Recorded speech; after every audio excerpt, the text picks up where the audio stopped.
What up, Vlad TV? This the King of Hearts, the kid Young Lloyd right here with an exclusive.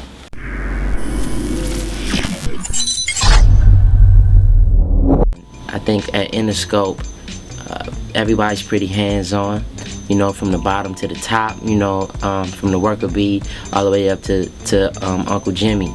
You know, everybody's pretty involved, and they're always on the cutting edge of, you know, what's new, you know, pop culture, of course, with whether it be music or headphones or cars with, you know, stereo systems in them, you know, Jimmy, he's always at the forefront of pop culture, and that's how I like to think of myself too. So just being here has been an amazing adventure, and what better way to top it off than with a #1 album. Well, I've always been a pretty independent artist. I've always been somebody who, you know, wrote my own songs, sometimes even produced my own songs, always selected the music for the album, and I've been, you know, executive producing or co-executive producing all my records since Street Love.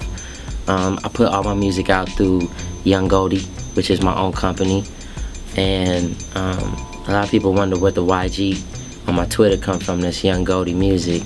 So I mean, you know, with that being said, there's always been a sense of you know, freedom, of, you know, leg room, if you will, for me in my creative output. But you know, normally, I guess, you know, I would have a lot more freedom with the music. This time I chose to bring in certain people to really work with me every day, like Polo the Don, and, you know, a group of writers. Yeah, I noticed that he did a lot of production. Yeah, well, he did a lot of production. He did a lot of co-production. You know, B Major came in and co-produced some stuff with him. My good friend D Smith did some work. D Mile did some work. Man, the list goes on. K-Fam, you know, my homie Mizzle.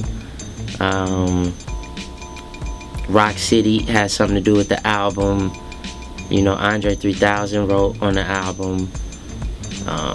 And the list goes on. Oh, can't forget Full Circle, which is a group of 3 very lovely young ladies and talented. They helped out with a lot of the music.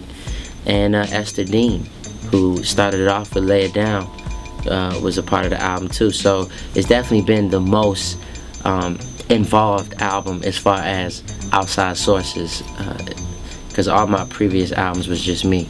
Right. Yeah. I mean, at this point in your career, what could you say that you've accomplished with this album that you haven't with your previous 3 or 4?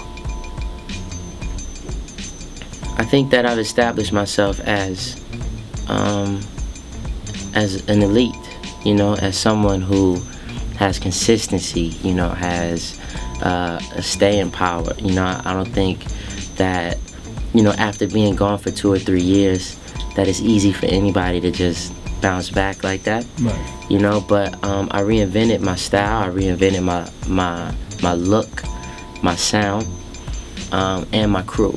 So I think with that being said, it's a completely new energy that's involved in this release, and you know, hopefully that carries over into the next release and the release after that as almost like a rebirth of, you know, the person, the persona.